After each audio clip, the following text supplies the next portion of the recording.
समुद्र की लहरों में जब तूफान उठता है तब एक योद्धा जन्म लेता है। देवरा पार्ट 1 केवल एक फिल्म नहीं बल्कि एक आग है जो समंदर के सीने में पल रही अन्याय की लपटों को जलाने आई है। साउथ सिनेमा के पावर हाउस जूनियर एनटीआर इस बार देवरा बनकर एक ऐसे किरदार में नजर आते हैं जो न केवल अपने गांव की मिट्टी बल्कि उसकी आत्मा की भी रक्षा करता है।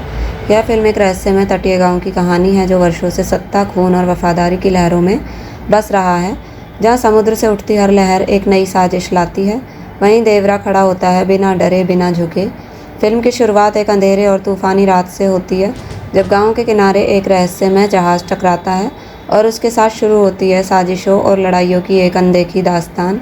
देवरा, जो बचपन से ही समुद्र के किनारों पर पला बड़ा, अपने पिता की हत्या का बदला लेने और गांव को माफिया के चंगुल से मुक्त कराने की कसम खाता है। लेकिन यह कहानी सिर्फ बदले की नहीं है, यह आत्मपरिचय, बलिदान और न्याय की भी है। फिल्म में दिखाया गया है कि किस तरह सत्ता की भूख इंसान को राक्षस बना देती है और कैसे एक साधारण मछुआरा उस राक्षस से भी टकरा सकता है जब उसके भीतर जुनून हो। जूनियर एनटीआर का किरदार एकदम क्रूर लेकिन संवेदनशील है, जिसके भीतर आग भी है और आंसू भी। उनका हर डायलॉग, हर एक्शन और हर भाव चेहरे पर इतनी ताकत से उभरता है कि दर्शक खुद को पर्दे पर देख रहे योद्धाओं से जोड़ लेते हैं। जानवी कपूर का किरदार भी खास है, एक शिक्षिका जो इस गांव में बच्चों को पढ़ाने आती है लेकिन जल्द ही समझ जाती है कि इस गांव को सिर्फ शिक्षा नहीं, न्याय की ज़रूरत है। उनके और देवरा के बीच का रिश्ता बहुत ही गहराई से गढ़ा गया है, जहां सम्मान, संघर्ष और भावनाएं एक दूसरे से गुथी हुई है। सैफ अली खान विलेन के रूप में खतरनाक है। उनकी चालें, उनकी आंखों का क्रूरपन और उनका हर डायलॉग खौफ पैदा करता है।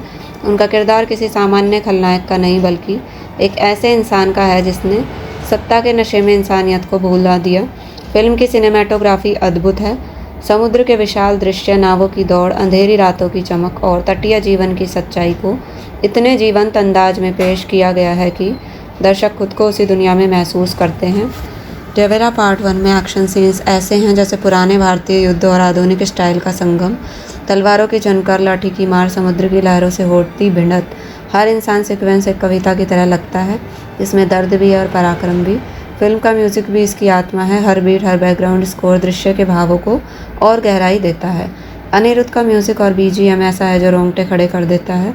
फिल्म के इमोशनल पल भी गहरी छाप छोड़ते हैं, जैसे देवरा का अपनी माँ के साथ एक सीन जहाँ वो कहता है, मैं तेरा बेटा नहीं, तेरे संघर्षों का उत्तर हूँ।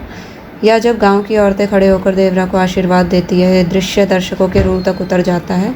यह फिल्म यह भी दिखाती है कि असली लड़ाई तलवारों से नहीं, नीयत से लड़ी जाती है। क्लाइमेक्स में जब देवरा अकेले पूरी माफिया सेना से भिड़ता है और समंदर की लहरें के बीच खून और आंसू की कहानी लिखी जाती है, तब समझ आता है कि ये फिल्म सिर्फ एक शुरुआत है, एक तूफानी गाथा है।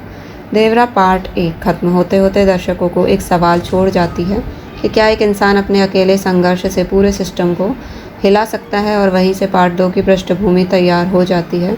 निर्देशक कोरदला सिवा का विजन, स्क्रीन प्ले और किरदारों की परत हर परत प्रस्तुति इस फिल्म को एक पौराणिक अनुभव बना देती है।